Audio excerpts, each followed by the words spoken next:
Good morning to all. सभी को नमस्कार। हम सारणिक पढ़ रहे थे।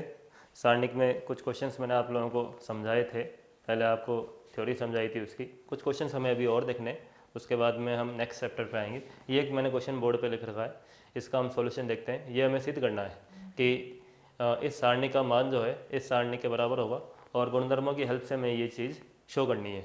तो मैं देखो यहाँ पर क्या करने जा रहा हूँ, मैं गुणधर्म लगाता हूँ। मुझे ये सारणी लेकर आनी है गुणधर्म लगा के।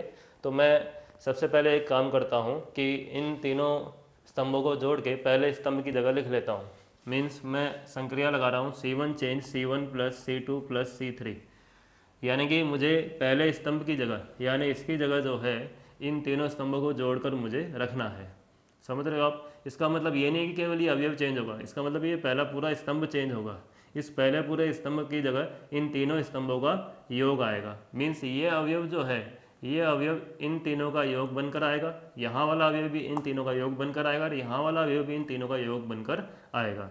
तो जब हम ऐसा करेंगे तो बताओ आप, जब ये तीनों जुड़ेंगे तो क्या हो जाएगा, 2 times of A plus B plus C, यहाँ हो जाएगा 2 times of P plus Q plus R, यहाँ हो जाएगा 2 times of X plus Y plus Z. बाकी जैसा है वैसा का वैसा ही सेम रहेगा। ये पहला स्तंभ हमने गुणधर्म की हेल्प से जो है चेंज कर दिया है। तो ये इस प्रकार से जो है पहला स्तंभ चेंज हो गया। अब नेक्स्ट उसके बाद हमें क्या करना है, हम इसमें से ये जो 2 है इसको कॉमन ले लेंगे पहले स्तंभ में से। तो ये 2 मैं यहाँ से कॉमन लूँगा। कॉमन लेने के बाद में मैं इस बाहर आएगा तो मैंने इसको बाहर यहाँ लिख दिया। एक साथ ही मैंने ये काम कर दिया, आपको नेक्स्ट स्टेप में करना है, मैंने अभी कर लिया है। अब मैं क्या करता हूँ, देखिए मुझे जो आंसर लाना है वो आपके सामने बोर्ड पे लिखा हुआ है। तो मैं एक काम करता हूँ कि मैं इस दूसरे स्तंभ में से पहला स्तंभ घटा लेता हूँ और तीसरे स्तंभ में से पहला स्तंभ घटा लेता हूँ। क्या कर रहा हूँ, मैं सेकेंड स्तंभ में से पहला घटा रहा हूँ और थर्ड स्तंभ को चेंज कर रहा हूँ, थर्ड स्तंभ माइनस फर्स्ट स्तंभ। तो इससे क्या होगा, फर्स्ट स्तंभ को पहले मैं ऐसा का ऐसा ही लिख देता हूँ और उसके बाद में मुझे सेकेंड स्तंभ में से फर्स्ट माइनस करना है, C2 माइनस C1 करना है। तो इसमें से जब ये माइनस होगा तो यहाँ माइनस B बचेगा, R प्लस P में से ये माइनस होगा तो माइनस Q और यहाँ पर माइनस Y। थर्ड स्तंभ में से फर्स्ट स्तंभ माइनस करूँगा तो यहाँ minus C minus R minus Z। अब देखो हम आंसर के थोड़ा नज़दीक पहुँच चुके हैं। मुझे यहाँ पर माइनस नहीं था, प्लस था, तो कोई बात नहीं, माइनस तो हम कॉमन ले लेंगे। तो हम आंसर के बिल्कुल निकट है। अब एक काम करते हैं, ये फर्स्ट स्तंभ और मुझे बनाना है। तो मैं क्या करूँगा, इन तीनों स्तंभों को मैं जोड़ लेता हूँ वापस अगेन, तो फर्स्ट स्तंभ मेरा बन जाएगा। फिर से मैं पहला स्तंभ चेंज कर रहा हूँ, पहला प्लस दूसरा प्लस तीसरा, और ऐसा करने से मतलब मैं जब इन तीनों स्तंभों को जोड़ूंगा तो जोड़ने से जो है मुझे यहाँ पर A मिलेगा, यहाँ पर P मिलेगा और यहाँ X मिल जाएगा। यहाँ है माइनस B, यहाँ minus C minus Q minus R minus Y minus Z। अब इसमें से माइनस कॉमन ले लेंगे और इसमें से माइनस कॉमन ले लेंगे। 2 जगहों से माइनस कॉमन लोगे तो बाहर 2 बार माइनस कॉमन आ जाएगा। तो 2 बार माइनस आने की वजह से वो वापस क्या हो जाएगा, प्लस हो जाएगा और हमें जो क्वेश्चन का आंसर है वो मिल जाएगा। ये हमारे क्वेश्चन का आंसर हो गया। ये माइनस माइनस प्लस हो जाएंगे और जो हमें सिद्ध करना था वो हमें मिल गया है। तो ये हमें काम यहाँ पर करना था। वापस मैं क्वेश्चन एक्सप्लेन कर रहा हूँ। मुझे सिद्ध करना था कि ये जो सारणिक है इस सारणिक के बराबर होगी।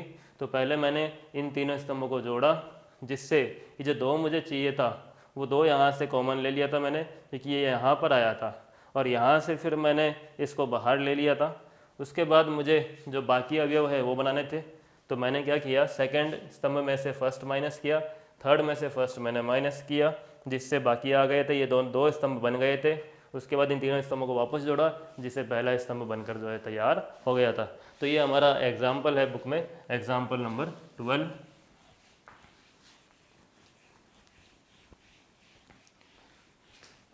फिर एक एग्जाम्पल और है जिसमें हमें एग्जाम्पल नंबर है वो एग्जाम्पल नंबर 13, जिसमें कहा गया है कि यदि x y z भिन्न भिन्न है और एक सारणिक का मान 0 है तो हमें सिद्ध करना है x y z equal to -1।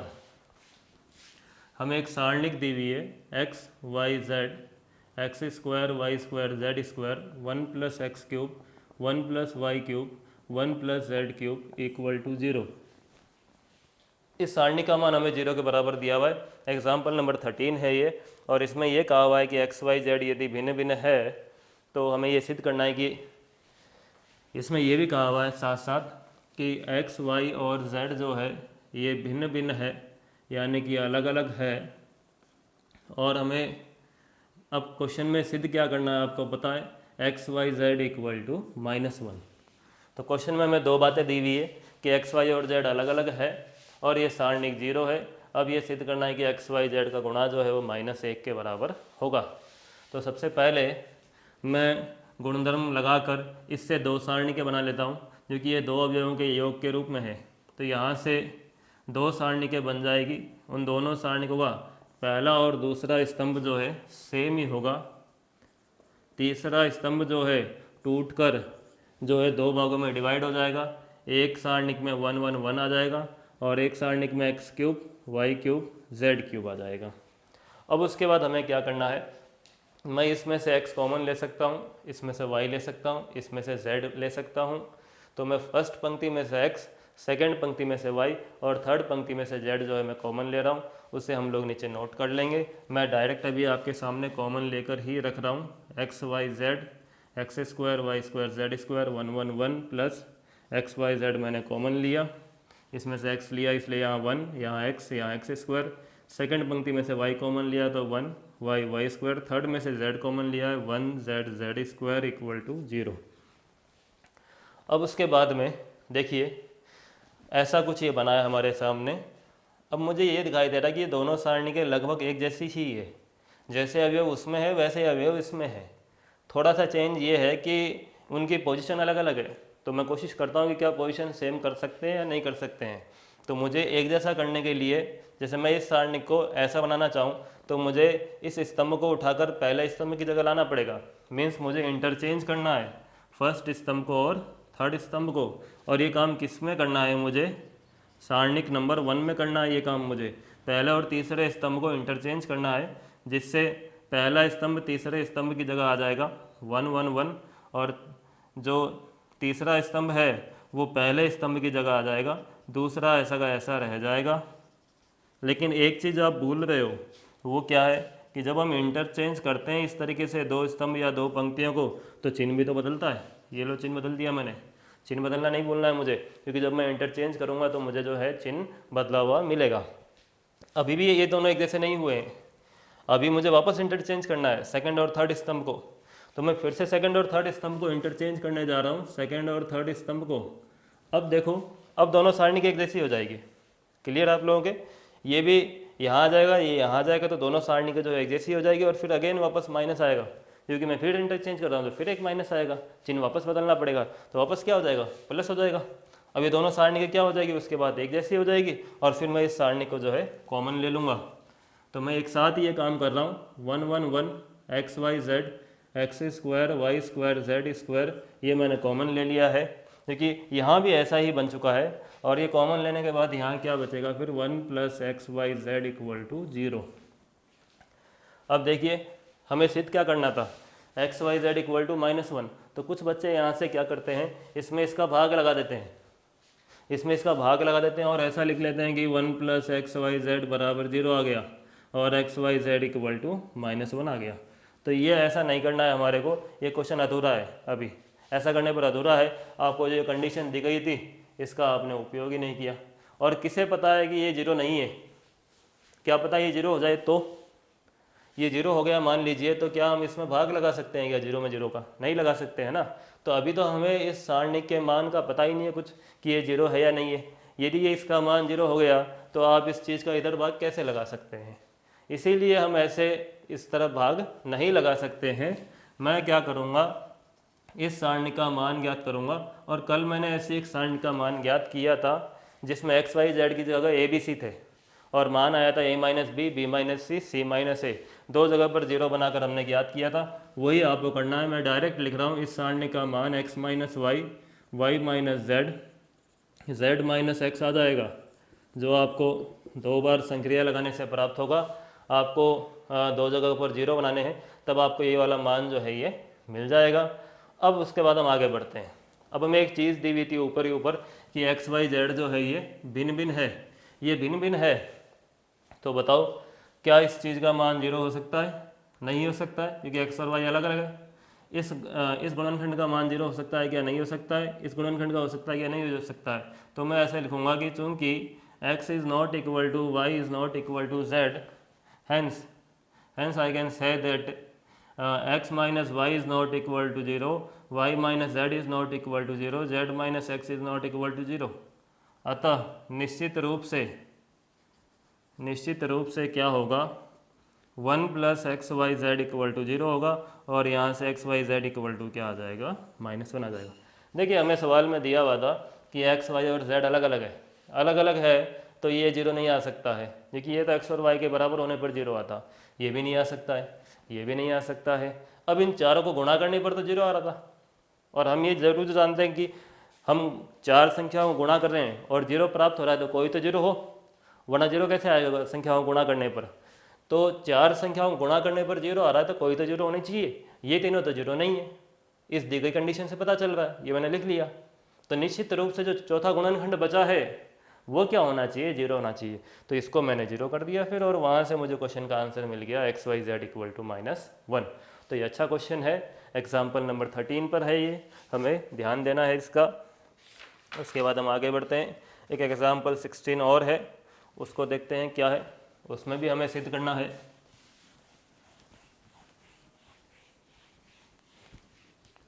Example number 16 में लिखा हुआ है 1 plus A 1 1 1 1 plus B 1 1 1 1 plus C. इस सारणी का मान आना चाहिए A B C into 1 plus 1 upon A plus 1 upon B plus 1 upon C. ये इस सारणी का मान प्राप्त होना चाहिए। तो देखो सबसे पहले गुणधर्मों की हेल्प से ही हमें ये काम करना है। तो मैं एक काम करता हूँ, पहली पंक्ति में से ए और दूसरी पंक्ति में से बी और तीसरी पंक्ति में से सी जो है मैं कॉमन लेता हूँ। क्या कर रहा हूँ मैं? R1 R2 R3 से क्रमशः ए बी व सी कॉमन ले रहा हूँ। कॉमन लेने पर जब मैं R1 R2 और R3 से ए बी और सी कॉमन लूँगा तो बाहर आ जाएंगे वो, और उनका भाग लगेगा। पहली पंक्ति से मैंने ए कॉमन लिया है, तो इस पूरी पंक्ति में ए का भाग लगेगा, और उससे मुझे क्या मिलेगा? 1/a plus 1 1/a 1/a। फिर दूसरी पंक्ति में से b कॉमन लिया है, तो इसमें b का भाग लगेगा 1/b 1/b प्लस 1 1/b। फिर c का 1/c 1/c 1/c प्लस 1। तो ये जो कॉमन लेने वाला काम है उसने हमें ए बी सी ला कर दे दिया है बाहर। अब उसके बाद में हमें क्या करना है? इन तीनों पंक्तियों को मैं जोड़ लेता हूँ, जिससे ये वाला एक उभयनिष्ठ गुणनखंड भी बन जाएगा पूरी पंक्ति में। यहाँ पे देखो, यदि मैं तीनों पंक्तियों को जोड़कर पहले पंक्ति की जगह लिखता हूँ, यदि मैं तीनों पंक्तियों को जोड़ के पहली पंक्ति की जगह लिखता हूँ, यानी इसकी जगह इन तीनों का योग लिखता हूँ, इसकी जगह भी इन तीनों का योग, और इसकी जगह भी इन तीनों का योग लिखता हूँ, तो ये पूरी पंक्ति एक जैसी हो जाएगी, और फिर उस चीज़ को हम कॉमन भी ले सकते हैं। तो मैं क्या करने जा रहा हूँ? R1 change R1 plus R2 plus R3, यानी पहली पंक्ति की जगह पहली, दूसरी और तीसरी पंक्ति का योग करने जा रहा हूँ। तो इन तीनों पंक्तियों को जोड़ूंगा और यहाँ लिखूंगा पहली पंक्ति की जगह। तो यहाँ पर क्या मिलेगा? 1 1 plus A 1 upon A 1 upon B 1 upon C. इन तीनों को जोड़ूंगा, यहाँ लिखूंगा 1 plus 1 upon A plus 1 upon B plus 1 upon C. यहाँ पर भी 1 plus 1 upon A plus 1 upon B plus 1 upon C. यहाँ 1 अपॉन बी है, यहाँ 1 अपॉन बी प्लस 1 है, यहाँ 1 अपॉन बी है, यहाँ 1 अपॉन सी है, 1 अपॉन सी है, 1 अपॉन सी प्लस 1 है। अब देखिए इसे कॉमन ले लेते हैं हम। इसे जो है मैं कॉमन ले लेता हूँ। पहली पंक्ति में ये है तो मैं इसे कॉमन ले लेता हूँ। क्या करने जा रहा हूँ मैं? एग्ज़ाम में आपको ऐसे लिखना है, R1 से 1 plus 1 upon A plus 1 upon B plus 1 upon C जो है इसको कॉमन लेना है। इसको हम कॉमन लेते हैं R1 से, तो बाहर हो जाएगा A B C 1 plus 1 upon A plus 1 upon B plus 1 upon C, और यहाँ 1 1 और 1। फिर यहाँ पर आएगा 1 upon B plus 1 1 upon b. बाकी जैसा है वैसा का वैसा ही रह जाएगा। तो लगभग देखा जाए तो हमारा काम हो चुका है। हमें ये मान लेकर आना था, तो ये मान तो आ चुका है। अब केवल हमारा ध्यान है इस सारणी को सोल्व करने पर है। इसका मान अब एक आना चाहिए। ये तो सभी को समझ में आ रहा होगा कि भाई इस सारणी को हल करने पर इतना आना चाहिए था, तो उसमें से ये तो हमें मिल चुका था। बाकी जो बच रहा है अब, इसका मतलब उसका मान क्या होना चाहिए? एक होना चाहिए। तो अब इस सारणी का मान हमें एक लेकर आना है, और इसमें तीनों जगहों पर शुरुआत में 1 1 1 हो चुके हैं, तो इन तीनों में मैं 2 जो है 0 बनाने की कोशिश करता हूँ। उसके लिए मुझे स्तंभ घटाने पड़ेंगे। सेकंड स्तंभ माइनस फर्स्ट, और थर्ड के लिए थर्ड माइनस फर्स्ट। तो जब ऐसा करूँगा, मैं दूसरे में से पहला और तीसरे में से पहला माइनस करूँगा, तो मुझे क्या मिलेगा? यहाँ 0 बच जाएगा। इसमें से 100 घटाऊँगा तो यहाँ 1, यहाँ 0, यहाँ पर 0, यहाँ पर 0, यहाँ 1। अब हम इसका प्रसार कर लेते हैं सारणिक का। किसके सापेक्ष? R1 के सापेक्ष जो है मैं इसका प्रसार कर लेता हूँ। R1 के सापेक्ष जब मैं इसका प्रसार करूँगा तो देखते हैं क्या होता है। ये 1 है, 1 आ जाएगा। इन चारों से बनने वाले जो सारणिक है वो आएगी। इन चारों से कौन सी सारणिक बनेगी? 1 माइनस 0। फिर ये दोनों 0 हैं, तो इसलिए 0 0 नीचे आ जाएंगे। कुल मिलाकर हमें दिख रहा है इस सारणी का मान कितना है? 1 है, और 1 इससे गुणा हो जाएगा, तो मुझे आंसर क्या मिल जाएगा? ABC 1 + 1/A + 1/B + 1/C। ये हो गया इस क्वेश्चन का आंसर। तो बहुत ही अच्छा क्वेश्चन है। एनडीए में, नेवी में, एयरफोर्स में, डिफेंस में बहुत बार इस क्वेश्चन का जिक्र हो चुका है, और इस तरीके से नहीं हुआ है जिस तरीके से आपके बुक में दिया हुआ है। बाकी क्वेश्चन बहुत इंपॉर्टेंट है। एक बार पहले फिर से देख लेते हैं हम। सबसे पहले मैंने पहली पंक्ति, दूसरी और तीसरी में से ABC कॉमन लिया, जिससे ऐसा रूप आ गया। अब इस रूप से मैंने जो है तीनों पंक्तियां जोड़कर लिखी है। देखो, मैंने तीनों स्तंभ जोड़कर नहीं लिखे हैं। हमें क्या करना है, वो हमें जो चीज़ सिद्ध कर कर लानी है उससे पता चलेगा। मुझे ये चीज़ सिद्ध करके लानी है, तो इससे मुझे पता चलता है। इसको देखते हुए मैं क्वेश्चन को सॉल्व कर रहा था। यदि मैं तीनों स्तंभ जोड़ता हूँ तो ये चीज़ नहीं बनती है। तीनों स्तंभ जोड़ूंगा तो इस जगह पर जो है अलग आएगा, इस जगह पर अलग चीज़ आएगी, और इस जगह पर अलग चीज़ आएगी। और जबकि मैंने तीनों पंक्तियाँ जोड़ी है तो पहली पंक्ति बिल्कुल सेम हो चुकी है, और उसको फिर मैंने कॉमन ले लिया। और उसके बाद जब उसको कॉमन लोगे तो पीछे वो 1 1 1 छोड़ेगा, जिससे 2 0 बनाकर जो है सारणी का मान ज्ञात करने में बिल्कुल भी दिक्कत नहीं आती है। एनडीए में तो कम से कम ये क्वेश्चन जो है 3 से 4 बार पूछ लिया गया है, अलग अलग तरीके से पूछ लिया गया है। जैसे मैं आपको बताता हूँ, देखो एक किस तरीके से ये पूछा गया है। ये ऐसे भी पूछा गया है कि यदि क्वेश्चन लिख रहा हूँ मैं कि यदि A inverse plus B inverse plus C inverse equal to -1, तो इस सारणी का मान क्या आएगा वो बताना है। तो सारणी का मान कितना आएगा, इस तरीके से एनडीए में क्वेश्चन पूछा हुआ है। यदि A inverse plus B inverse plus C inverse equal to -1 है, तो सारणी का मान क्या आएगा। तो अब तो आपको दिख रहा होगा कि आंसर क्या आएगा, क्योंकि ये इसके बराबर होता है, और इस चीज़ का मान -1 दे दिया गया है। A inverse plus B inverse plus C inverse का मान -1 दे दिया गया है, तो -1 रखने के बाद आंसर कितना आ जाएगा? 1 - 1 क्या हो जाएगा? 0। क्वेश्चन का जो है वो आंसर हो गया। तो इस तरीके से जो है हमें करना है। एक और तरीके से क्वेश्चन को पूछा गया है कि यदि A inverse plus B inverse plus C inverse equal to 0 है, तो तथा 1 + A 1 1 1 1 + B 1 1 1 1 + C equals to K times of ABC, तो K का मान क्या होगा।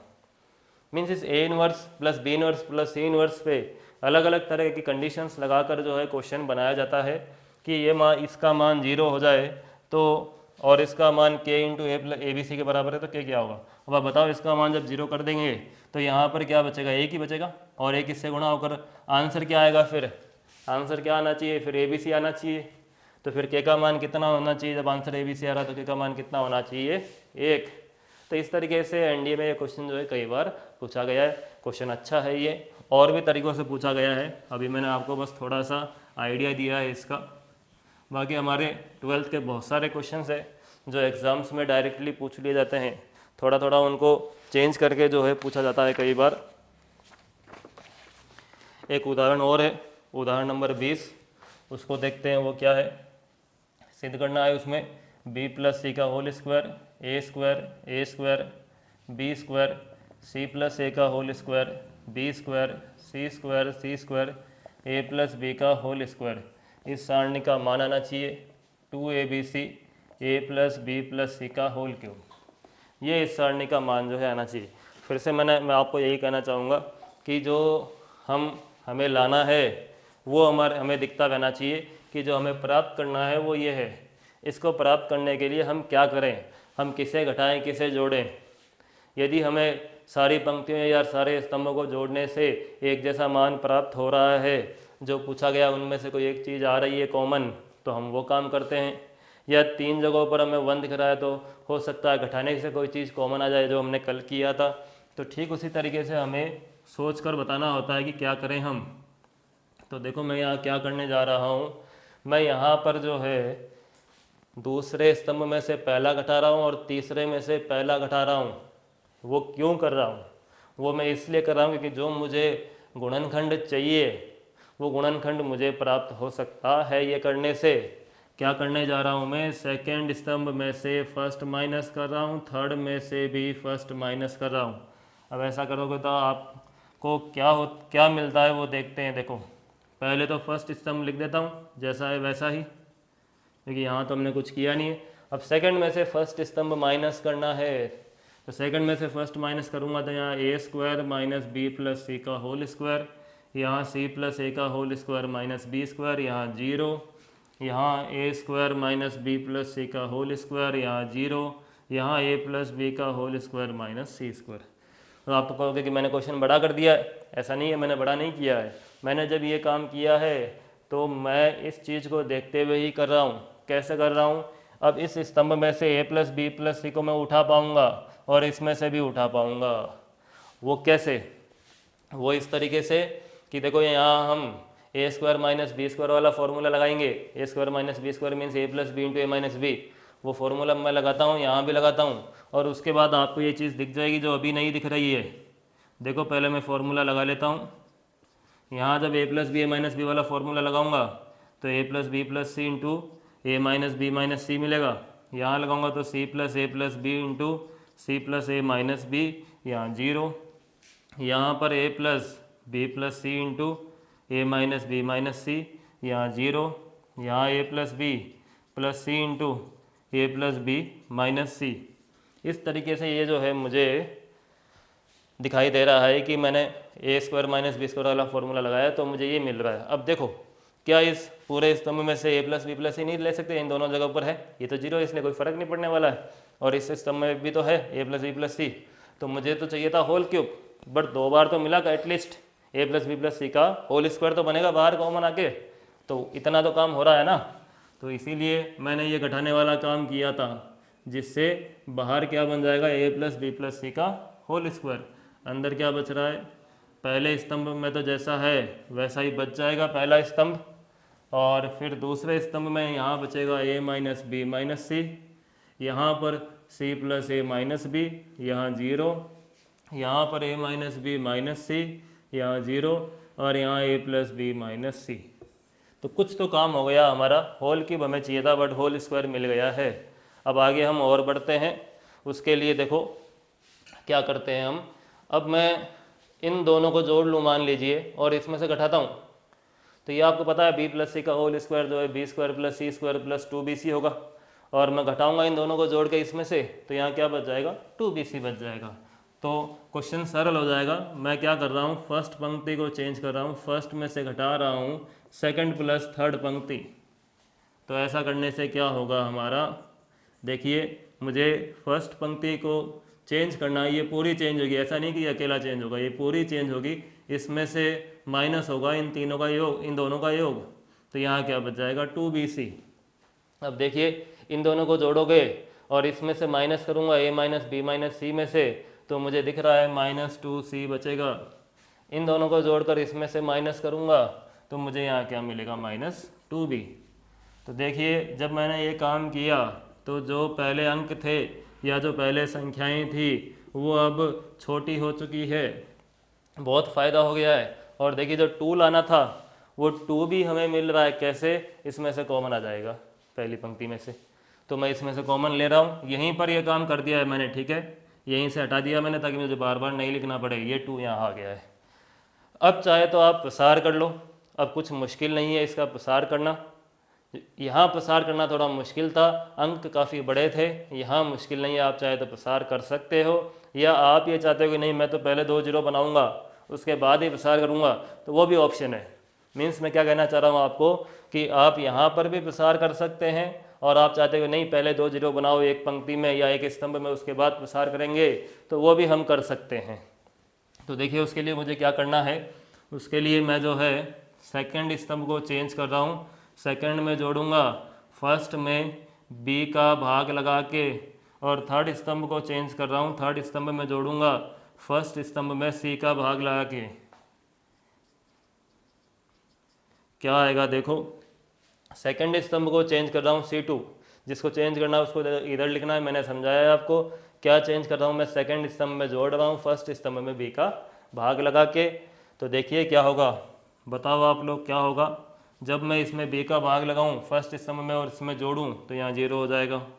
इसमें बी का भाग लगाऊँ और यहाँ जोड़ूँ तो क्या बचेगा C + A, और इसमें बी का भाग लगाएं और इसमें जोड़ो तो क्या बचेगा C²/B।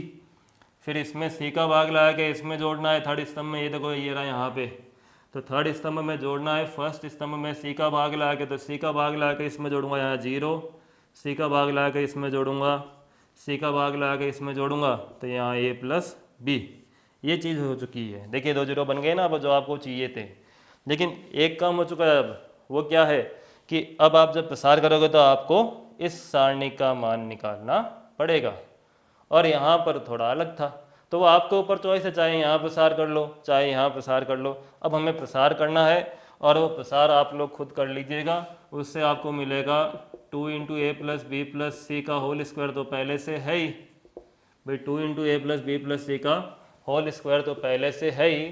और मुझे प्रसार करने से क्या मिलेगा, जब मैं इसको सॉल्व कर चुका हूँ प्रसार करके, तो ABC × A + B + C प्राप्त होगा मुझे, ये प्राप्त हो जाएगा जब मैं इसका प्रसार करूँगा। तो अब देखिए ये A + B + C जो है इससे गुणा हो जाएगा, गुणा हो जाएगा तो जो आंसर चाहिए था वो मुझे जो है वो मिल जाएगा। इस क्वेश्चन में काफ़ी बच्चों को प्रॉब्लम आती है, वो मैं आपको समझा रहा हूँ। प्रॉब्लम आपको बिल्कुल भी नहीं होनी चाहिए, बहुत आसान है, बस आपको थोड़ा सा कंफ्यूज नहीं होना कि करना क्या है, शुरुआत कैसे करनी है। आंसर ये लाना है, means A + B + C common आना जरूरी है, तभी वो आंसर आ सकता है। तो उस चीज़ के लिए मैंने सेकंड स्तंभ में से फर्स्ट घटाया है और थर्ड में से फर्स्ट घटाया है, जिससे इन 2 जगहों से तो A + B + C कॉमन आए। और उसके बाद एक काम और किया है कि ये जो संख्याएं या जो अंक है ये छोटे हो जाए, उसके लिए मैंने इन दोनों को जोड़ के इसमें से माइनस किया है। अब इसके बाद ये जो मैंने काम किया है इसके लिए आपके पास चॉइस है, आप ये काम करना चाहें तो करें और ना करना चाहें तो आप इसका सीधा प्रसार करके भी क्वेश्चन का आंसर जो है ला सकते हैं। नेक्स्ट क्वेश्चन क्या है वो हम देखते हैं अभी। हाँ, तो हमारा नेक्स्ट क्वेश्चन है, इसमें हमें एक समीकरण दी हुई है, इसे हमें हल करना है और इसे हमें हल करके जो है x का मान ज्ञात करना है कि x का मान जो है क्या होगा। इसके इक्वल टू में 0 दिया हुआ है, हमें इस सारणी का एक तरीके से प्रसार करना है और हमें x का मान ला कर देना है क्या होगा। तो गुणधर्मों की हेल्प के बिना हम नहीं कर सकते, क्यों? क्योंकि इसका मैं प्रसार करने बैठूँ तो सुबह से शाम हो जाएगी, क्योंकि ये बहुत बड़ी सारणी कैसे कह सकता हूँ मैं, इसके अंदर जो सारे अंक या सारी संख्याएं हैं वो बड़ी बड़ी है, इसलिए मुझे गुणधर्मों की हेल्प लेनी पड़ेगी। तो मैं एक काम करता हूँ कि मैं जो है दूसरी पंक्ति और तीसरी पंक्ति को चेंज कर लेता हूँ, दूसरी पंक्ति में से पहली घटाता हूँ और तीसरी को भी चेंज करता हूँ, तीसरी में से पहली घटाता हूँ। तो उससे क्या फ़ायदा होगा वो देखो आप, दूसरी पंक्ति में से पहली घटा रहा हूँ और तीसरी में से पहली घटा रहा हूँ, तो उससे क्या फ़ायदा होगा देखो। जब मैं दूसरी में से पहली घटा रहा हूँ इसका मतलब ये इन तीनों में से ये तीनों ऊपर वाले माइनस होंगे, तो पहली पंक्ति को तो वैसा का वैसा ही लिख देता हूँ क्योंकि उसमें तो कुछ चेंज हमने किया नहीं है, जैसा है वैसा का वैसा मैंने लिख दिया। अब इसमें से इसको माइनस करूँगा तो यहाँ -2 बच जाएगा, यहाँ पर -6 और यहाँ पर -12। फिर तीसरी में से पहली माइनस करेंगे तो यहाँ -6, यहाँ पर -24 और यहाँ पर जो है -60। तो देखिए कुछ तो सरल हो चुका है, ये पहले के बजाय कुछ तो ये अब संख्याएं जो है या जो अवयव है ये क्या हो चुके हैं, इस सारणी के छोटे हो चुके हैं। अब एक काम और कर लेते हैं, -2 इसमें से कॉमन ले लेते हैं और -6 इसमें से कॉमन ले लेते हैं। तो -2 इसमें से कॉमन ले रहा हूँ, -6 इसमें से कॉमन ले रहा हूँ, तो बाहर क्या बन जाएगा 12। बाहर 12 हो गया, क्योंकि -2 और -6 गुणा होकर 12 हो गए। इसमें से जब -2 गया है तो यहाँ 1 3 6 बचेगा। यहाँ पर जो है जब आपने -6 ले लिया है तो 1 4 10 बचेगा। अब आपके ऊपर ऑप्शन है, आपके ऊपर चॉइस है कि आप चाहे तो जो है प्रसार कर लीजिए या फिर आप एक जीरो बना लीजिए पहले, क्योंकि अब प्रसार करने में भी कोई दिक्कत नहीं है और जीरो बनाकर प्रसार करना है तो भी कोई दिक्कत नहीं है। इस 12 को हटा भी सकता हूँ अब, क्योंकि 12 का इसमें भाग लग जाएगा और वो हट जाएगा, तो मैं प्रसार ही कर लेता हूँ x - 2 इंटू फिर ये इन 4 से जो सारणी आएगी वो बचेगी और ये दोनों गुणा हो जाएंगे तो 30 हो जाएगा और 30 में से घट जाएगा 6 × 4 यानी कि 24, फिर -2x - 3 इंटू फिर ये दोनों गुणा होंगे 10 और ये दोनों गुणा होंगे 6 तो 10 - 6 हो जाएगा। फिर नेक्स्ट आएगा +3x - 4 इंटू इनसे जो सारणी आएगी वो आएगी और वो क्या आएगी आपकी 4 - 3 = 0। अब इस समीकरण को हल कर लेना, एक घात की समीकरण है, यहाँ से x का एक मान जो है आराम से आ जाएगा। बिल्कुल ही आसान क्वेश्चन है, कोई भी दिक्कत जो है वो नहीं होगी। आगे बढ़ते हैं।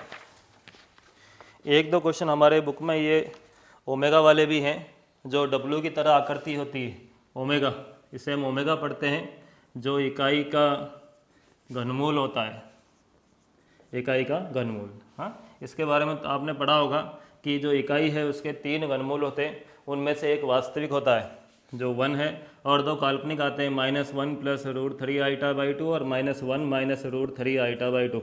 ये 2 घनमूल और आते हैं इकाई के, तो इसमें से ये दोनों काल्पनिक हैं, ये वाला वास्तविक है, ज़्यादातर हमें इसी की ज़रूरत पड़ती है। लेकिन यदि मैं इकाई का जो काल्पनिक घनमूल है या जो सम्मिश्र घनमूल है उसकी बात करूं मैं, तो वो ओमेगा होता है, तो ये ओमेगा है। और फिर हम ये पाते हैं कि जब मैं इसका स्क्वायर करता हूँ इसका, तो मुझे ये वाला मान मिलता है, तो ये क्या हो गया, ओमेगा स्क्वायर हो गया। तो ये आपसे कोई नहीं पूछने वाला है कि ओमेगा ये है और ओमेगा स्क्वायर ये है, आपको तो इसके बारे में कुछ बातें हैं वो पता होनी चाहिए। कौन कौन सी बातें हैं? एक तो ये है कि ओमेगा की घात 3 करते हैं या 3 का गुणज करते हैं तो 1 आता है।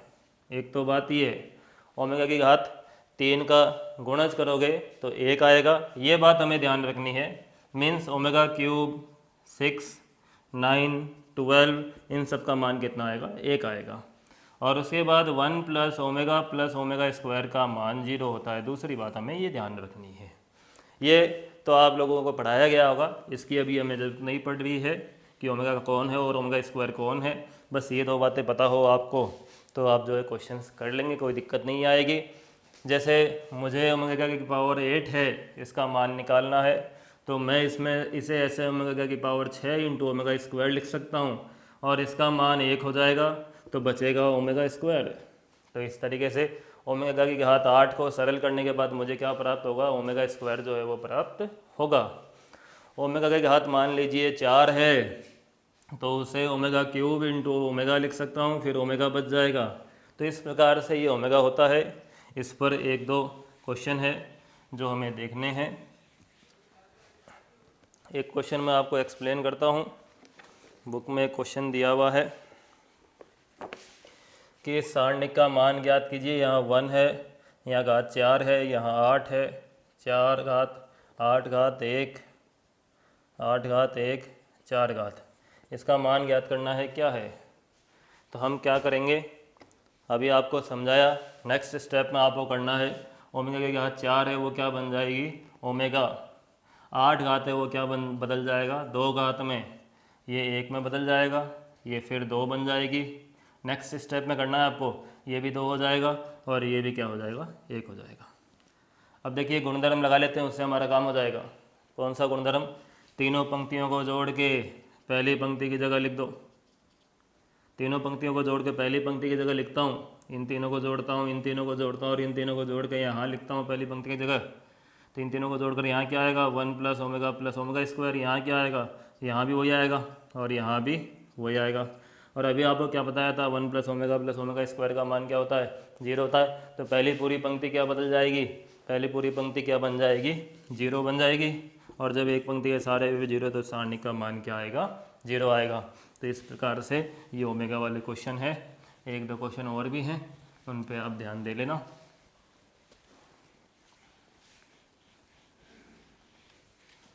नेक्स्ट उसके बाद में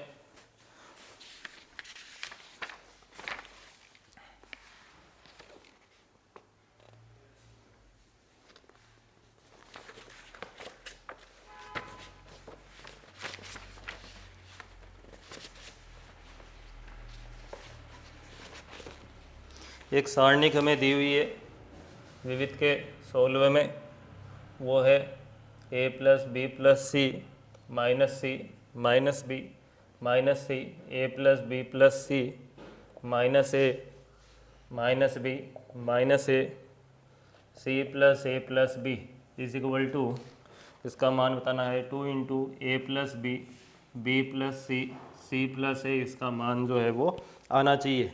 तो देखो सबसे पहले हम क्या करते हैं, मैं इस स्तंभ में ये 3 गुणनखंड है, तो हमारी कोशिश ये रहेगी कि हम जो है संक्रिया लगाकर कोई भी 2 गुणनखंड तो प्राप्त करें कम से कम, ताकि फिर हम आंसर की तरफ बढ़ पाएँ, जिससे प्रसार करने के बाद जो एक तीसरा गुणनखंड बच जाएगा वो तो मिल जाएगा फिर हमें। तो प्रसार करने से पहले हमें गुणधर्म लगाकर हमें क्या करना है, कोई भी 2 गुणनखंड हमें प्राप्त करने हैं। 2 प्राप्त हो जाएंगे तो तीसरा वाला जो बच जाएगा वो प्रसार करने के बाद जो है प्राप्त हो जाएगा। तो मैं एक काम करता हूँ, सेकंड स्तंभ की जगह सेकंड और फर्स्ट जोड़ के लिखता हूँ, थर्ड की जगह थर्ड प्लस फर्स्ट कर देते हैं। उससे क्या होगा, देखो फर्स्ट स्तंभ ऐसा का ऐसा, सेकंड की जगह सेकंड प्लस फर्स्ट करोगे, इसमें इसको जोड़ोगे, पूरे स्तंभ में ये काम करता हूँ, तो यहाँ क्या बचेगा a प्लस बी, यहाँ क्या बचेगा बताओ a प्लस बी, यहाँ क्या बचेगा, जब इन दोनों को जोड़ोगे तो माइनस कॉमन ले लेते हैं a प्लस बी। तीसरे स्तंभ में भी पहला स्तंभ जोड़ता हूँ, यहाँ a प्लस सी, यहाँ माइनस a प्लस सी, और यहाँ पर इसमें इसको जोड़ूंगा तो a प्लस सी। अब आपको दिख रहा होगा कि बिल्कुल भी मुश्किल नहीं है क्वेश्चन, क्यों, क्योंकि a प्लस बी इसमें से कॉमन आ जाएगा और a प्लस सी इसमें से आ जाएगा, तो 2 गुणनखंड तो आ गए ना, a प्लस बी और a प्लस सी वाला। तो a प्लस बी और a प्लस सी जब 2 गुणनखंड आ चुके हैं तो कोई दिक्कत ही नहीं है, तीसरा वाला गुणनखंड जो है वो प्रसार करने के बाद में मिल जाएगा। तो ये इस प्रकार की स्थिति बच रही है। अब आपके ऊपर चॉइस है, आप चाहे तो अभी प्रसार कर लीजिए, कोई दिक्कत नहीं है। आपको तीसरा जो गुणनखंड बच रहा है, कौन सा बच रहा है, तीसरा गुणनखंड आपके पास में 2 और ये वाला बच रहा है, तो ये तो इसका प्रसार करके मिल जाएगा। या आप चाहते हो तो एक काम और कर लो ना, कि 2 जीरो बनाकर बाद में प्रसार कर लो। 2 जीरो बनाने के लिए क्या करूँ मैं इन दोनों स्तंभों को जोड़ लेता हूँ। इनको दोनों को जोड़ने से देखो मुझे दिख रहा है कि 2 जीरो बन जाएंगे, आपको भी दिख रहा होगा। तो मैं क्या कर रहा हूँ, सेकंड स्तंभ को चेंज कर रहा हूँ, सेकंड प्लस थर्ड कर देता हूँ, या थर्ड को भी चेंज कर सकते हो, उससे कोई दिक्कत नहीं है हमें, हम वो काम भी कर सकते हैं। तो जब मैं ऐसा करूँगा तो क्या होगा, सेकंड की जगह सेकंड और थर्ड स्तंभ को जोड़कर लिखूँगा, तो यहाँ पर 2, यहाँ 0, यहाँ 0, यहाँ 1, -1 1। अब कर लेंगे प्रसार करने के बाद जो चीज़ बच रही है वो आपको मिल जाएगी। क्या बच रहा है, 2 और b प्लस सी, वो मिल जाएगा और क्वेश्चन का आंसर जो है वो आ जाएगा। तो इस प्रकार से हमें ये जो क्वेश्चन करना था। 1-2 क्वेश्चन और देख लेते हैं।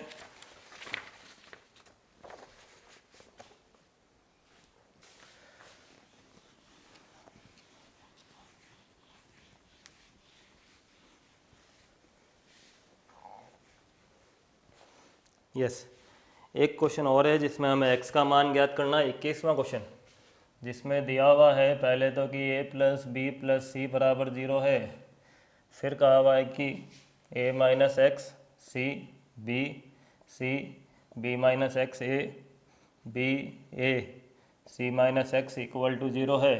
अब x का मान ज्ञात कीजिए, उसने ये कहा है कि निम्नलिखित समीकरण को हल कीजिए, सॉल्व द फॉलोइंग इक्वेशन। इस इक्वेशन को सॉल्व करना है, इस समीकरण को हल करना है। आप कहोगे समीकरण तो है ही नहीं, सारणिक है, कहाँ से हल करें। जब इस सारणिक का मान ज्ञात करते हैं तो वो समीकरण का रूप ले लेता है। तो हल करना है, यानी कि यहाँ जो चर स्थित है उसका मान हमें ज्ञात करना है। यहाँ पर कौन सा चर स्थित है, यहाँ पर x चर है, उसका मान बताना है हमारे को क्या आएगा। और ये प्रतिबंध दिया हुआ है कि a plus B plus c equal to क्या है, 0 है। तो देखो हम क्या करते हैं, मैं पहले स्तंभ की जगह तीनों स्तंभों को जोड़ के लिख देता हूँ। ये जो पहला स्तंभ है ना, इसकी जगह पर इन तीनों स्तंभों को जोड़ के लिख देता हूँ। तो इस पूरे स्तंभ में आपको दिख रहा होगा कि इसकी जगह इन तीनों को जोड़ूंगा, इसकी जगह भी इन तीनों का योग और इसकी जगह भी इन तीनों का योग लिखूंगा। तो इस पूरे स्तंभ में क्या बन जाएगा, a plus B plus C minus x. दिख रहा है आपको? अच्छा, आप ये भी कर सकते हैं क्या कि पहली पंक्ति की जगह तीनों पंक्तियों को जोड़ के लिख दो, पहली पंक्ति की जगह तीनों पंक्तियों को जोड़ के लिख दो, वो भी अलाउ है। उससे भी a plus B plus C minus X ही मिलेगा। तो ये हमें करना है, तो ये भी कर सकते हैं और तीनों पंक्तियों को जोड़ के भी लिख सकते हैं। तो मुझे a plus B plus C minus X मिल रहा है ना यहाँ पर, और वो मैंने सीधा ही कॉमन ले लिया है ताकि मुझे दो बार नहीं लिखना पड़े। आपको तो एग्ज़ाम में लिखना है, बाकी मैंने अभी सीधा ही कर दिया है। ये मुझे पता है ये चीज़ पहले यहाँ पर आई और फिर मैंने कॉमन लिया है। अब मैं 2 जीरो बना लूँगा और उसके बाद मैं जो है प्रसार कर लूँगा। तो मैं 2 जीरो बना लेता हूँ। 2 जीरो कैसे बनेंगे आपको पता है। उसके लिए मुझे क्या करना है, R2 change R2 minus R1, R3 change R3 minus R1, a plus B plus C minus x 1 c b, यहाँ पर क्या आएगा 0, यहाँ b माइनस एक्स माइनस सी, यहाँ a minus b 0, a minus c, c minus x minus b. अब देखिए इसका प्रसार कर लेते हैं। अब a plus B plus C minus x हमने उसका प्रसार किया, 1 के साथ क्या आएगा इनका गुणा और माइनस इनका गुणा। तो गुणा करके लिखूँगा या बाद में गुणा करना चाह रहे हो? गुणा करके ही लिख लेता हूँ, इन दोनों को गुणा करना है। तो मुझे पता है 9 संख्याएं आएगी, थोड़ा सा गुणा बढ़ा है देख लीजिए, ये तीनों इन तीनों से गुणा होंगे और 9 अंक या 9 संख्याएं प्राप्त होगी। तो मैं गुणा करके ही लिख रहा हूँ। पहले b इन तीनों से गुणा होगा तो क्या मिलेगा मुझे, b c minus b x minus B square. फिर मैंने माइनस एक्स को गुणा किया तो माइनस का सी एक्स प्लस का एक्स स्क्वायर प्लस का बी एक्स। फिर मैंने गुणा किया माइनस सी को तो माइनस का सी स्क्वायर प्लस का सी एक्स प्लस का बी सी। फिर मैंने इनको गुणा किया। क्लियर? ये 9 संख्याएं ये कब प्राप्त हुई है, जब इन दोनों को गुणा किया। अब इन दोनों को गुणा करूँगा 4 पद आएंगे और उन चारों को घटाना है। तो ये भी ध्यान रखना कि चिन्ह बदलने हैं मुझे। तो a को इन दोनों से गुणा करूँगा तो a स्क्वायर माइनस ए सी आएगा और घटा कर लिखूँगा minus A square plus A सी। फिर माइनस बी को गुणा करूँगा इन दोनों से तो माइनस बी इससे इन दोनों से गुणा होगा तो आएगा माइनस का ए बी और प्लस का बी सी, और घटाना है तो क्या बनेगा, प्लस का ए बी और माइनस का बी सी, ए सी नहीं बी सी। तो ये आ गया इक्वल टू 0। कुछ चीज़ें यहाँ कट रही है उनको काट देते हैं, बी एक्स माइनस सी एक्स प्लस सी एक्स। और कुछ कट रहा है क्या, उसके अलावा कुछ भी नहीं कट रहा है। बी सी है, यहाँ पर आपके बी सी है, ए सी है, एक बी सी कट रहा है, यस काट दिया, चलिए ठीक है। अब देखो एक कंडीशन दी हुई थी a plus B plus c बराबर 0, तो इसकी जगह 0 रख देते हैं। क्या बच रहा है, minus X into X square, चलिए लिख दिया। फिर देखिए माइनस का ए स्क्वायर है, माइनस का बी स्क्वायर है, माइनस का सी स्क्वायर है, तो minus A square minus B square minus C square. और फिर उसके बाद है प्लस का ए बी बी सी और ए सी, प्लस का ए बी प्लस का बी सी प्लस का ए सी इक्वस टू 0। यहाँ से देखो माइनस भी हटा सकते थे, यहाँ 0 इसलिए। तो यहाँ से x का मान क्या आएगा, यहाँ से देखिए जब आप इसको 0 करोगे तो x बराबर 0 आ जाएगा, और जब इसको 0 करोगे इस पूरे गुणांक को, इस पूरे गुणनखंड को 0 करूँगा, जब मैं इस गुणनखंड को 0 करूँगा तो यहाँ से एक्स स्क्वायर इक्वल टू क्या आएगा, A square plus B square plus C square minus of A B plus B C plus A C, और इसका वर्गमूल हो जाएगा। लेकिन एक चीज़ हमें और भी पता होनी चाहिए, क्या कि जब a प्लस बी प्लस सी 0 दिया हुआ है तो मैं ये कह सकता हूँ कि जो A B plus B C plus A C जो है वो minus of A square plus B square plus C square by 2 के बराबर होगा। जब ये कंडीशन हमें दी हुई है तो ये वाली कंडीशन आएगी हमारे पास, कहाँ से आएगी आपको पता है क्या, कहाँ से आएगी, इसका वर्क कर लो पता चल जाएगा आपको। इसका वर्क करोगे तो क्या आएगा, A square plus B square plus C square plus 2ab plus B C plus A C equals to 0, ये आपको A B plus B C plus A C का मान देगा और वो मान जो है मुझे यहाँ पर पुट करना है। जैसे ही वो मान मैं यहाँ पर पुट करूँगा तो मुझे मिल जाएगा एक्स स्क्वायर बराबर 3/2 A square plus B square plus C square, और यहाँ से एक्स का एक मान और आएगा। तो इस प्रकार से एक मान एक्स का यहाँ से मिल गया है और दो मान प्लस माइनस होकर यहाँ से और मिल जाएंगे। वापस एक्सप्लेन करता हूँ मैं, मुझे समीकरण को हल करके एक्स का मान देना था, तो मैंने पहले तीनों जो है स्तंभों को जोड़ दिया है। आप तीनों पंक्तियों को भी जोड़ सकते थे। तीनों स्तंभों को जोड़ने के बाद में ये स्थिति हो रही है, यहाँ पर तीनों जगहों पर 1 आ रहा है, मैंने 2 जगहों पर 0 बनाया, मैंने प्रसार किया। गुणा थोड़ा बड़ा था क्योंकि इन दोनों को गुणा करना पड़ेगा और इन दोनों को गुणा करना पड़ेगा, तो इन दोनों को गुणा करने से 9 पद आ रहे हैं, इनको गुणा करने से 4 पद आ रहे हैं, कुछ कट गए हैं। उसके बाद ये स्थिति बन रही है और वहाँ से x का मान जो है हमने ज्ञात कर लिया है। तो इस प्रकार से हमें ये क्वेश्चन जो है करना था। उसके अलावा और भी क्वेश्चन से आप लोग प्रैक्टिस कीजिए। आपको और कोई डाउट रहता है इस चैप्टर में तो जो कमेंट सेक्शन है उसमें आप लोग क्वेश्चन नंबर या पेज नंबर पर जो क्वेश्चन है वो जो भी डिटेल है उस डिटेल के साथ आप लोग पोस्ट कर दीजिए। जितना जल्दी हो सकेगा आपको उसका सॉल्यूशन जो है प्रोवाइड करवा देंगे। जो भी डाउट रहता है किसी को वो ज़रूर पूछ सकता है। एक क्वेश्चन और देख लेते हैं हम। क्वेश्चंस और भी बहुत हैं, मैंने पहले ही कहा था कि हम सारे क्वेश्चंस को डिस्कस नहीं करने वाले हैं क्योंकि हमें ओनली उन क्वेश्चंस को कवर करना है जो इम्पोर्टेंट क्वेश्चन है। तो मेरा ध्यान ओनली इम्पोर्टेंट क्वेश्चंस पे ही है, हम उन्हीं पे फोकस कर रहे हैं। और बाकी इसके अलावा किसी को कुछ पूछना है तो मैंने कहा है आप लोग कमेंट सेक्शन पे आ सकते हैं। मैथ से रिलेटेड कोई भी डाउट है किसी भी तरह का तो वो आप मुझसे क्लियर कर सकते हैं, चाहे 12 से रिलेटेड है, चाहे 11 से रिलेटेड है, या किसी और तरह का डाउट है तो आप क्लियर कर सकते हैं। ये हमें प्रूफ करना है, ये हमें सिद्ध करना है कि इसका मान इसके बराबर आएगा। तो मैं एक काम करता हूँ, देखिए पहली पंक्ति में से ए, दूसरी पंक्ति में से बी और तीसरी पंक्ति में से सी को जो है मैं कॉमन ले लेता हूँ। मुझे दिख रहा है यहाँ पर कि पहली पंक्ति में ए आ सकता है, दूसरी में बी, तीसरी में सी आ सकता है, तो ये मैं कॉमन ले लेता हूँ। ए बी सी आ गए। बहुत आसान क्वेश्चन है। माइनस ए बचेगा, यहाँ इन सब में ए का भाग लगेगा तो यहाँ माइनस ए, यहाँ बी, यहाँ सी, यहाँ पर बी का भाग लगाऊंगा ए माइनस बी सी, इस वाले में सी का भाग लगाऊंगा ए बी माइनस सी। फिर अगेन इस बार तो किस में से कॉमन लिए थे, पंक्तियों में से।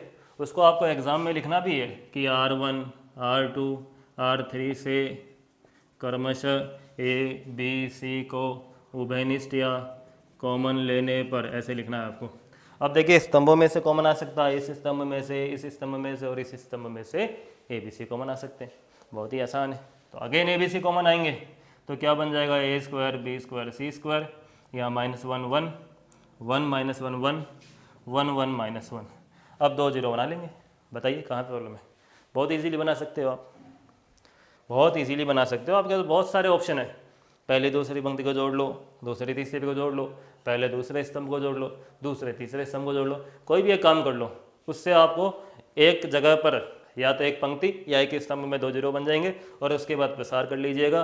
जो 4 बचा हुआ है ना वो आ जाएगा। 4 इस सारणी का मान आने वाला है, जिसका हम 2 जगह पर 0 करने के बाद प्रसार कर लेंगे तो 4 और हमें मिल जाएगा।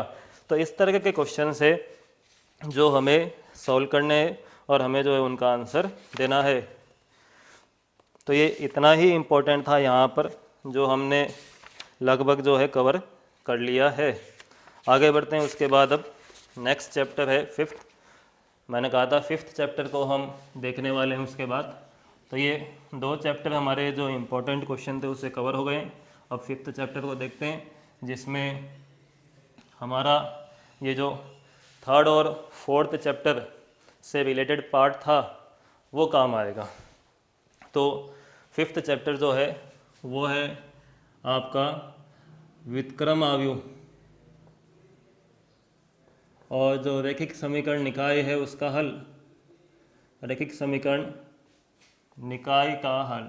वैसे तो बहुत कुछ है इस चैप्टर में, लेकिन क्वेश्चन जो है वो नॉर्मली रैखिक समीकरण निकाय के हल के बारे में ही पिछले 3-4 सालों से पूछा जा रहा है।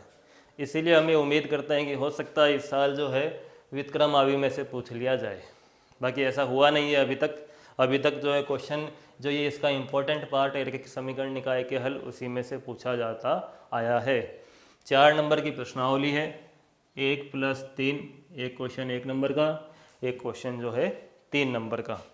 तो सबसे पहले हम आते हैं व्युत्क्रम आव्यूह पे। यहाँ पर देखिए आव्यूह और सारणिक यानी कि मैट्रिक्स और डिटर्मिनेंट दोनों जो 3rd और 4th चैप्टर से थे दोनों की ज़रूरत हमें पढ़ने वाली है। तो व्युत्क्रम आव्यूह आप लोगों ने पढ़ा होगा, ए इनवर्स कैसे पता करते हैं, एडजॉइंट ए में सारणिक ए का भाग लगा के, और यहीं से पता चलता है कि कोई भी आव्यूह व्युत्क्रमणीय है या नहीं है।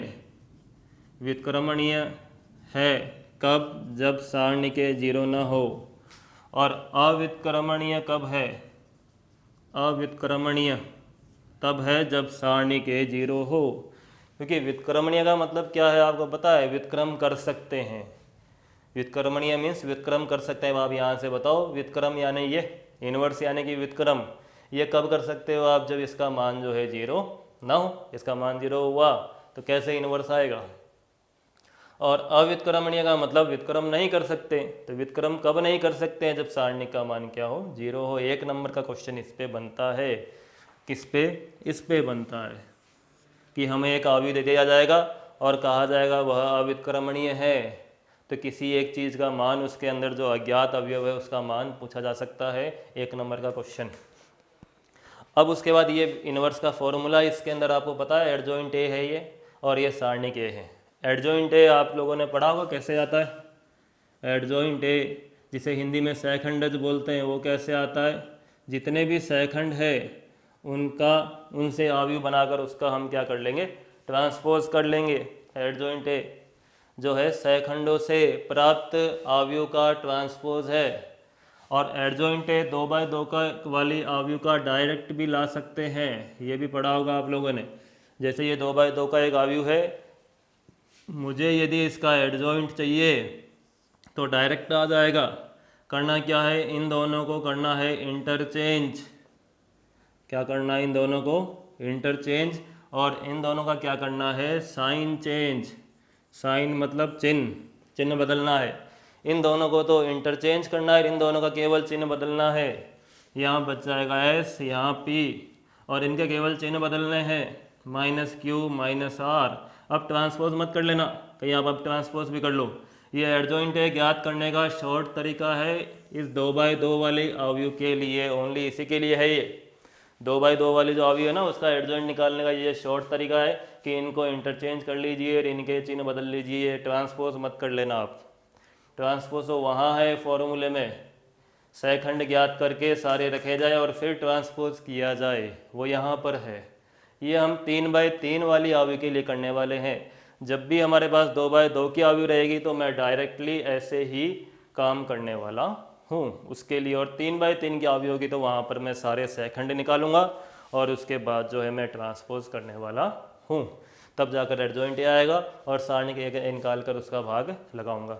सहखंड आपको ज्ञात करने आते होंगे, आप लोगों ने पढ़े होंगे कि सहखंड कैसे ज्ञात करते हैं।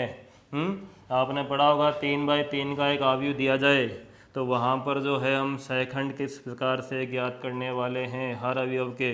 उसमें से आपने पढ़ा है क्या कि 4 अवयवों के सहखंड निकालते वक्त उप सारणिकों के आगे माइनस लगाना है।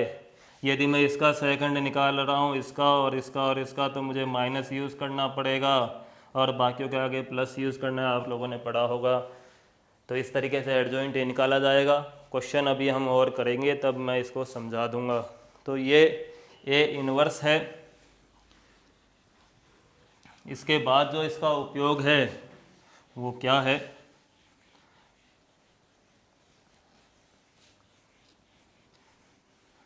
देखिए हमने जो सारणिकें पढ़ी है उनका उपयोग है, सबसे पहले हम वो देखते हैं।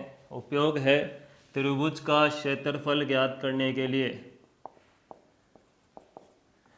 हमारे पास कोई त्रिभुज है एक जो बोर्ड पर बनाया हुआ है यानी द्विविमीय ज्यामिति में बनाया हुआ है, तो उसके x और y निर्देशांक ही होंगे। ये एक त्रिभुज है जिसके मैंने निर्देशांक लिख दिए। अब यदि मुझे इसका क्षेत्रफल ज्ञात करना है तो और भी फॉर्मूले हैं, लेकिन सारणिक जो हमने पढ़ी है उसकी हेल्प से भी निकाल सकते हैं। क्या करना है, बाहर 1/2, यहाँ पर x1 y1 1, यहाँ x2 y2 1, यहाँ x3 y3 1। इस प्रकार से इस सारणी को हल करूँगा तो मुझे त्रिभुज का जो है क्षेत्रफल मिल जाएगा। सारणिक विधि से है ये, वैसे हमें और भी विधियाँ आती है बट ये सारणिक विधि से है। यहाँ से प्राप्त मान हो सकता है प्लस या माइनस में हो, जरूरी नहीं है कि प्लस में आएगा, हमें उसका मापांक ही लेना है। मीन्स मान लीजिए इसको हल करके -50 आया तो मैं ये कहूँगा कि त्रिभुज का क्षेत्रफल 50 वर्ग इकाई है। मीन्स इस चीज़ का मापांक और करना होता है। यहाँ मापांक लगाऊंगा तो अटपटा लगेगा, इसलिए लगाया नहीं है, बट हमें मापांक भी करना होता है। कई बार क्या होता है, त्रिभुज का क्षेत्रफल देकर एक निर्देशांक पूछ लिया जाता है। ऐसे कहा जाता है कि ये त्रिभुज के निर्देशांक है और कहा जाए कि उस त्रिभुज का क्षेत्रफल जो है वो 40 वर्ग इकाई है, तो अब x का मान ज्ञात कीजिए। ये निर्देशांक है और क्षेत्रफल 40 वर्ग इकाई है। अब आपको जो है ये बताना है कि x का मान क्या होगा। तो मैं क्या करूँगा, फॉर्मूले में क्षेत्रफल वाला फॉर्मूला लिखता हूँ, ये जो ऊपर लिखा था 1/2, फिर यहाँ 2 3 1 x 5 1 1 6 1 इक्वल टू जो दिया गया क्षेत्रफल है 40, लेकिन 40 न रख के ±40 रखना है। जब क्षेत्रफल दिया जाए और एक अज्ञात निर्देशांक पूछा जाए तो उस अज्ञात निर्देशांक को ज्ञात करने के लिए उस दिए गए क्षेत्रफल को ± चिन्ह के साथ उपयोग में लेना है, और इस प्रकार से करने पर x के 2 मान भी प्राप्त होंगे। आपको पढ़ाया गया होगा। इस प्रकार से क्यों करते हैं, क्योंकि एक्चुअल में तो इसके आगे मापांक और लगाना होता है और वो हम नहीं लगा रहे हैं अभी, तो उस मापांक को हटा रहे हैं, तो इसलिए 40 की जगह क्या आएगा ±40। तो ये आप लोगों को पढ़ाया जाता है कि जब भी क्षेत्रफल दिया जाए तो हमें उसका उपयोग ± लेकर करना है, और जब क्षेत्रफल हमें ज्ञात करना है तब हम इस फॉर्मूले से ज्ञात करेंगे, और यदि मान ऋणात्मक आ रहा है तो उसे हम क्या कर लेंगे, बाद में धनात्मक कर लेंगे। उसके बाद और क्या उपयोग है इसका, उसके बाद इसका और उपयोग है, त्रिभुज का क्षेत्रफल ज्ञात करने के बाद 3 बिंदुओं की सरेखीयता सिद्ध करने में, सरेखीय है या नहीं 3 बिंदु, ये सिद्ध करना हो कि तीनों बिंदु सरेखीय है या नहीं है, तो ये बहुत आसान है, करना हमें कुछ नहीं है। हमें उस क्षेत्रफल वाले फॉर्मूले को 0 के बराबर रखना है, क्योंकि यदि तीनों बिंदु सरेखीय है तो त्रिभुज बनेगा नहीं, और त्रिभुज का क्षेत्रफल जो है वो क्या हो जाएगा, 0 हो जाएगा। अब कुछ बुक्स में 1/2 नहीं लिखा होता है, तो इससे कोई फर्क नहीं पड़ेगा, क्योंकि 1/2 इधर आकर 0 से मल्टीप्लाई हो जाएगा। तो 3 बिंदुओं की सरेखीयता हमने देख ली। उसके बाद हमें 2 बिंदुओं से जाने वाली रेखा का समीकरण ज्ञात करना हो, जैसे ये 2 बिंदु है, इनसे जाने वाली रेखा का हमें समीकरण ज्ञात करना है, तो फिर से वही सरेखीयता वाली कंडीशन है। फ़र्क इतना है, इस बार तीसरा बिंदु जो है वो x, y हो जाएगा चर बिंदु। तो एक बिंदु x, y लेना है हमारे को इस बार, और एक x1 y1 दिया हुआ है, और एक x2 y2 हो जाएगा। तो इससे हम जो है 2 बिंदु से जाने वाली लाइन का समीकरण ज्ञात कर सकते हैं। वैसे देखिए हमने एक फॉर्मूला और भी पढ़ा है, लेकिन क्या है अभी हमें उसे काम में नहीं लेना है। आप लोगों ने ये फॉर्मूला और भी पढ़ा होगा 2 बिंदु से जाने वाली लाइन का समीकरण का, लेकिन अभी वो हमें फॉर्मूला जो है ज्ञात नहीं करना है, अभी वो फॉर्मूला सॉरी हमें यूज़ नहीं करना है, हमारे को सारणिक विधि से बताना है। तो सारणिक विधि ये कहती है कि इस सरेखीयता की कंडीशन को 0 के बराबर कर दीजिए, जिसमें तीसरा बिंदु x, y हो जाएगा चर बिंदु। तो इस प्रकार से ये छोटे छोटे उपयोग है जो सारणिक से हम देख सकते हैं। उसके बाद हमारी मेन चीज़ है वो है रैखिक समीकरण निकाय के हल, हम उस पर फोकस करते हैं। एग्ज़ाम में नॉर्मली उसी पर जो है क्वेश्चन पूछा जाता है। रैखिक समीकरण निकाय दिया जाएगा हमें। रैखिक समीकरण निकाय, निकाय का अर्थ क्या है, जिसमें 2 या 2 से अधिक समीकरणें होंगी वो एक समीकरणों का निकाय हो जाएगा। रैखिक का मतलब क्या है, एक घात की समीकरणें होंगी। जैसे मैंने मान लीजिए बोर्ड पे ये रैखिक समीकरणों का निकाय लिख लिया, अब मुझे इन समीकरणों को हल करके जो यहाँ चर है उनके मान ज्ञात करने पड़ेंगे। रैखिक समीकरण निकाय को हल करने का अर्थ है कि उनको हल करके जो है यहाँ जो चर है उनके मान ज्ञात किए जाए। जैसे मैंने ये एक रैखिक समीकरण निकाय लिख दिया है, इसमें मैंने दो चर का उपयोग किया है, ये दो चर में रैखिक समीकरण निकाय है। ऐसे ही मैं तीन चर में भी लिख सकता हूँ।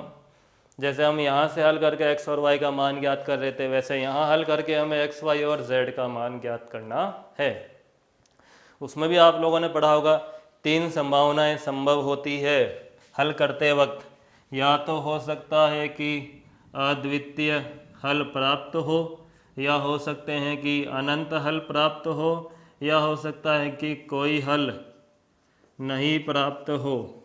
एनडीए में हर साल श्योर है एटलीस्ट 2 क्वेश्चन इस भाग में से, श्योर है, कन्फर्म है, एनडीए में हर साल इसमें से कम 2 क्वेश्चन इस भाग में से आते हैं। तो तीन समीकरणों को जब मैं हल कर रहा हूँ, तीन समीकरण है तो तीन चर होंगे और दो समीकरण है तो दो चर होंगी। तो इनको हल करते वक्त ये तीन स्थितियाँ संभव होती है। ये स्थितियाँ बन रही है तो हम ऐसा कहते हैं कि निकाय संगत है, मीन्स कंसिस्टेंट है। और ये स्थिति बन रही है तो हम कहते हैं कि निकाय क्या है, असंगत है, मीन्स इनकंसिस्टेंट है। जब भी हम लीनियर इक्वेशन सिस्टम को सॉल्व करते हैं तो तीन पॉसिबिलिटीज़ हो सकती है वहाँ पर, या तो जो है यूनिक सॉल्यूशन होगा, या इनफाइनाइट सॉल्यूशन होंगे, या नो सॉल्यूशन होगा। तो अभी हमें इन दो सिचुएशन की बात करनी नहीं है, हमारे सिलेबस में नहीं है। हमें बस अद्वितीय हल जो आता है वो कैसे ज्ञात करते हैं उसे हमें देखना है। क्या देखना है हमें? अद्वितीय हल जो आता है वो कैसे ज्ञात करना है। तो अभी मैं डिटेल में आपको नहीं पढ़ा रहा हूँ, ओनली हम रिविजन के पर्पज से देख रहे हैं। तो उसे ज्ञात करने की एक है सारणिक विधि, सारणिक की हेल्प से भी कर सकते हैं, और एक जो है मैं उसे, अच्छा इस विधि का एक नाम और भी है, क्रैमर विधि भी बोलते हैं इसको, और एक है आव्यूह विधि। दोनों तरीके हैं हमारे पास। एग्जाम में जिस तरीके से कहा जाएगा उस तरीके से हमें करना पड़ेगा। सारणिक विधि से कहा जाएगा तो उस विधि से करना पड़ेगा, और आव्यूह विधि से कहा जाएगा तो उस विधि से करना पड़ेगा। सारणिक विधि बहुत इजी है, इसमें 4 सारणिकें निकालनी पड़ेंगी आपको। एक सारणी का नाम होगा डेल्टा, एक सारणी का नाम होगा डेल्टा 1, एक सारणी का नाम होगा डेल्टा 2, और एक सारणी का नाम होगा डेल्टा 3। इस प्रकार से ये 4 सारणिकें आपको निकालनी है। फिर आपको एक्स वाई जेड के जो मान जो हमें ज्ञात करने हैं वो मिल जाएंगे। अब ये 4 सारणिकें किन चीज़ से बन रही है वो देखते हैं हम। पहली ये जो डेल्टा सारणिक है ये गुणांकों से बनेगी। यहाँ जो गुणांक काम आ रहे हैं उनसे बनेगी।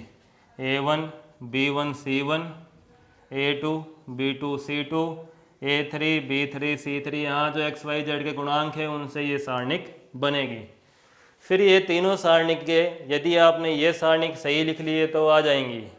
क्या करना है आपको, ये जो इक्वल टू में लिखा हुआ है D1 D2 D3, ये आपको लाइन से तीनों स्तंभों में रखते जाना है तो ये तीनों सारणिकें बन जाएगी।